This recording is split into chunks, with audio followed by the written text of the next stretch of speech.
High student, আমি শ্রী শ্যামল Sen, private commerce teacher এবং income tax accountant. আজকে যে অ্যাকাউন্টেন্সি ক্লাসটা করব সেটা হলো ট্রায়াল ব্যালেন্স।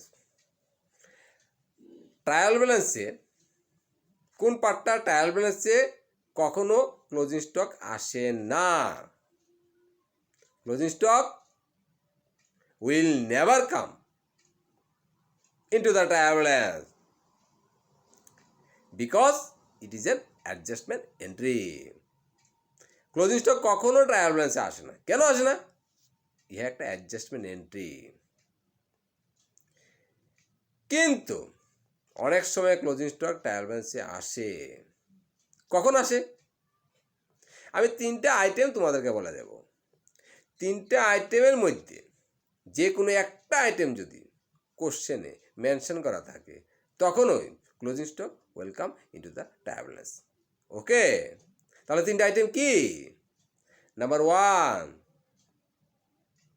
র মেটেরিয়ালস কনজিউম। নাম্বার 2, পারচেজ ব্র্যাকেটে অ্যাডজাস্টেড কথাটা উল্লেখ করা থাকবে। Number 3, cost of goods sold.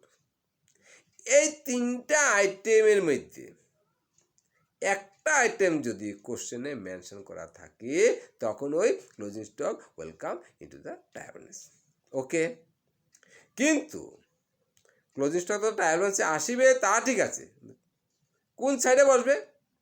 Debit সাইডে। কেন বসবে ডেবিট সাইডে? ক্রেডিট সাইডে কেন বসবে না? কারণ এটা একটা অ্যাসেট, তাই ক্লোজিং স্টক ডেবিট সাইডে বসবে। কারণ ডেবিট সাইডে কী কী আইটেম বসে? অল এক্সপেন্সেস অ্যান্ড লসেস আর অল অ্যাসেট। আর ক্রেডিট সাইডে বসে কি?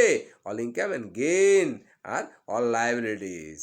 ওকে, তাই ক্লোজিং স্টক তিনটা আইটেমের মধ্যে একটা আইটেম দেওয়া থাকলে closing stock welcome into the trial balance.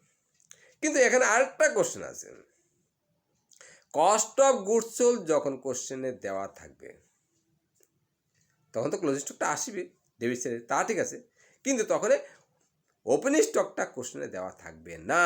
কেন?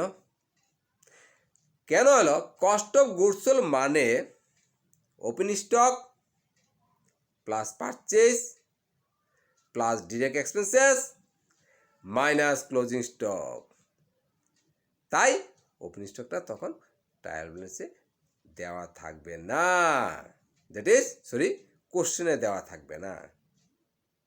ওকে, বাই বাই স্টুডেন্ট।